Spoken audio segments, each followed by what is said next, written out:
होऊन सुद्धा एके वेळच्या चंबूरच्या नाक्यावरचा नाऱ्या आजही जिवंत आहे.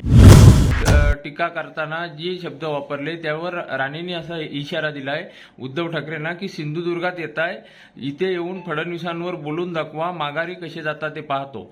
या राणेंच्या इशाऱ्यावर तुमचं काय मत आहे? नारायण राणेंच्या या असल्या फालतू इशाऱ्याला आम्ही कचऱ्याची टोपली दाखवतो.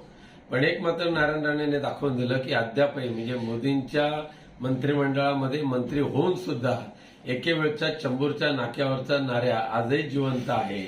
ती दहशत, ती दादागिरीची भाषा या सिंधुदुर्ग आणि कोकणच्या भूमीमध्ये वापरण्याचं काम जे करतायत त्यांना हे कोकणवासी रस्ता दाखवतील. आमच्या पक्षप्रमुखांना रस्ता रोखण्याची औलाद आज तरी जन्माला आलेली नाही, आली तरी ती त्यांना कुठलीही जागा दाखवायची ही ताकद आमच्या शिवसैनिकांमध्ये आहे. त्याचबरोबर राणेंकडून सातत्याने टीका केली जाते आहे की महाविकास आघाडीचे जे